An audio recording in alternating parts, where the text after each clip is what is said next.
Xin chào mọi người đã quay trở lại với series Ăn chay sống chay. Như đã nói ở video trước thì trong những video tiếp theo mình sẽ phân tích kỹ hơn về 4 lý do tại sao chúng ta nên ăn chay. Và bạn nào chưa xem video lần trước thì có thể xem lại, mình để link ở phần mô tả.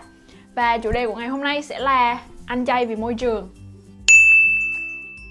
Nói đến môi trường thì có quá nhiều thứ và có quá nhiều mặt để nói. Tuy nhiên sự liên quan giữa chăn nuôi động vật đối với môi trường thì sẽ có 4 vấn đề chính mà chúng ta sẽ tìm hiểu trong ngày hôm nay. Đó là sự suy giảm và suy thoái đất, ô nhiễm không khí và biến đổi khí hậu, ô nhiễm nguồn nước và vấn đề đa dạng sinh học.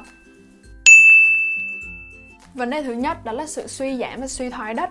Lần trước mình có nhắc đến một báo cáo của Tổ chức Lương thực và Nông nghiệp Liên Hợp Quốc, viết tắt là FAO. Báo cáo đó mang tên Livestock Long Shadow. Thì trong báo cáo này, ngành chăn nuôi gia súc gia cầm là ngành duy nhất sử dụng nhiều đất nhất chỉ cho một mục đích, đó là chăn nuôi. Thì riêng những vùng đồng cỏ chăn thả đã chiếm mất 26% lượng đất bề mặt trái đất, không tính những vùng tuyết bao phủ quanh năm. Và 33% lượng đất trồng là sử dụng để trồng lương thực cho động vật, không tính lương thực cho con người. Chung quy lại, ngành chăn nuôi sử dụng 70% phần đất nông nghiệp và 30% đất bề mặt của toàn quả địa cầu. Tại vì nhu cầu sử dụng các sản phẩm từ động vật ngày càng tăng, đặc biệt là ở các nước đang phát triển, cho nên dẫn đến nạn phá rừng hàng loạt. Và riêng ở các nước Mỹ Latin thì 70% đất rừng Amazon trước kia là rừng bây giờ bị chuyển hóa thành những vùng đồng cỏ chăn thả, và khoảng ít nhất 1/5 cái phần đất này bị thoái hóa không bằng cách này hay cách khác, tại vì chăn thả quá mức hay là bị xói mòn. Mình để một biểu đồ ở đây để các bạn dễ hình dung hơn về các số liệu về nạn phá rừng liên quan tới chăn nuôi. Thì màu xanh đậm là những vùng đất mà người ta chăn nuôi và sử dụng quá mức rồi, không thể làm gì khác nữa cho nên phải để đó để thiên nhiên tự hồi phục. Màu xanh nhạt là những vùng chăn thả đang được sử dụng, và màu nâu là đất nông nghiệp dùng để trồng lương thực cho động vật. Vấn đề thứ hai đó là ô nhiễm không khí và biến đổi khí hậu. Thì cũng trong báo cáo Livestock Long Shadow, 18% lượng khí thải nhà kính là đến từ việc chăn nuôi, và nó lớn hơn cả lượng khí thải đến từ xe cộ. Mọi người cũng đã biết khí thải nhà kính hoạt động như thế nào, nhưng mà mình muốn nhắc lại một tí. Thì khí thải nhà kính có vai trò rất quan trọng trong việc điều hòa nhiệt độ của quả địa cầu. Nó giữ nhiệt và nó giữ ấm cho quả địa cầu. Tuy nhiên, tại vì các hoạt động sinh hoạt và sản xuất của con người, lượng khí này tăng lên rất nhiều lần ở trong bầu khí quyển. Và chính vì lý do đó cho nên nó giữ lại gần như toàn bộ lượng nhiệt hấp thụ từ mặt trời và lượng nhiệt từ các hoạt động sinh hoạt và sản xuất của con người ha. Và đó cũng chính là lý do tại sao mà trái đất càng ngày càng nóng lên. Cụ thể hơn, ngành chăn nuôi chịu trách nhiệm cho 9% lượng khí CO2 thải ra trong không khí, và chủ yếu là đến từ việc đốt phá rừng. Nó cũng chịu trách nhiệm cho 37% lượng khí methane có trong không khí, đến từ phân động vật hay là lên men đường ruột của động vật. Và methane thì được đánh giá là có hại hơn gấp 23 lần so với CO2. Tiếp theo, tại vì chúng ta sử dụng rất nhiều phân bón để trồng lương thực cho động vật, cho nên ngành chăn nuôi cũng chịu trách nhiệm cho 65% lượng khí N2O trong không khí. Và N2O thì được đánh giá là có hại gấp 296 lần so với CO2.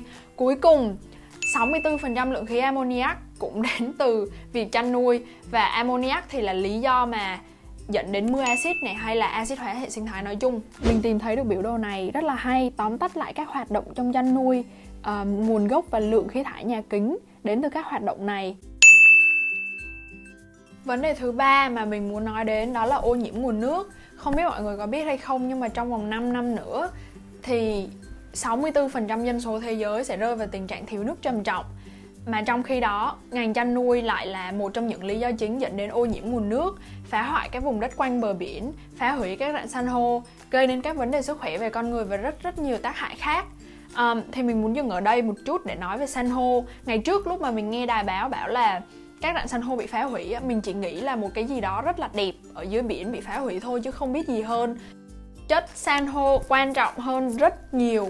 San hô là tế bào cực kỳ cơ bản của hệ sinh thái dưới biển. Nó là nơi nương nấu và cũng là nguồn thức ăn cho rất nhiều loại cá nhỏ và các sinh vật khác ở dưới biển. Nếu san hô chết đi, tức là các loại cá nhỏ này không có chỗ ở, không có thức ăn thì nó cũng sẽ chết đi. Mà cá nhỏ chết đi thì cá lớn không có thức ăn thì nó cũng sẽ chết.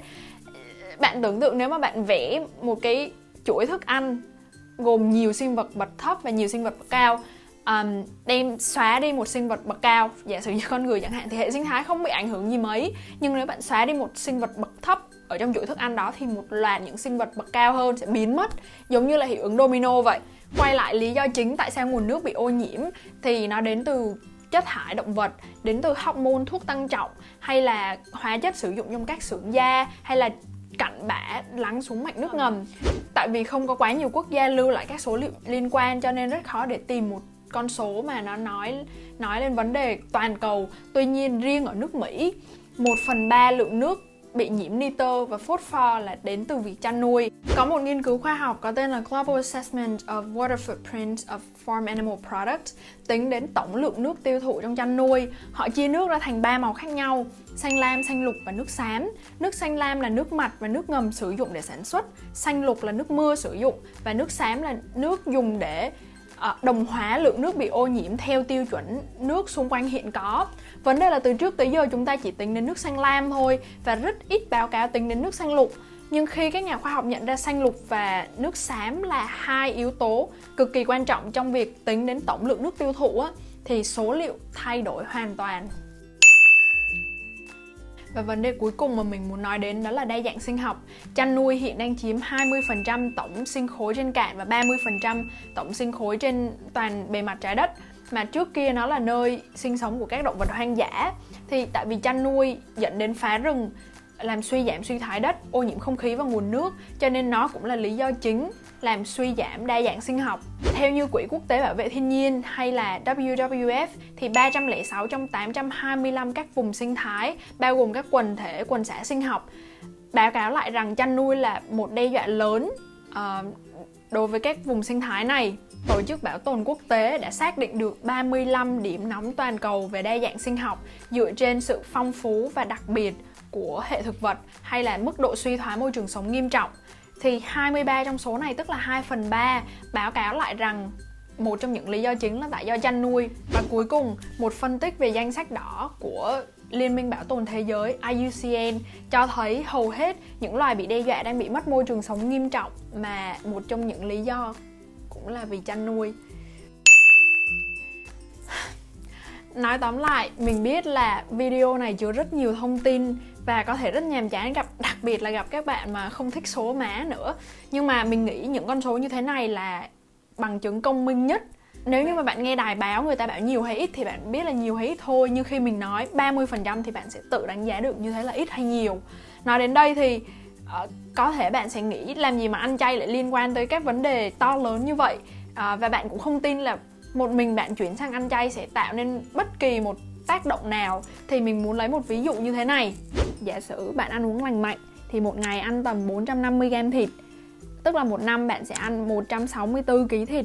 Giả sử chia số đó thành 3 phần, thịt gà, thịt heo, thịt bò, thì nếu bạn chuyển sang ăn chay bạn sẽ giảm được 22 con gà một năm, 3 con heo một năm và 2 con bò một năm. Đó là chưa kể sữa, phô mai hay buffet nướng, nhậu nhẹt các thứ.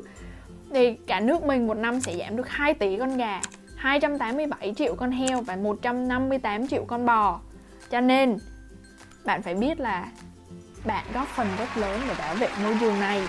Và điều cuối cùng mà mình muốn chia sẻ, kể cả mình có đưa ra hàng loạt những số liệu thống kê, báo cáo khoa học của tổ chức này, tổ chức nọ, nó sẽ không có ý nghĩa gì cả nếu bạn không nhận ra rằng bạn có quyền lựa chọn.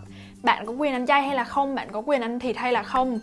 Nhưng giữa một lựa chọn có rất nhiều tác hại và một lựa chọn không những không có hại mà còn có lợi, thì bạn chọn cái nào?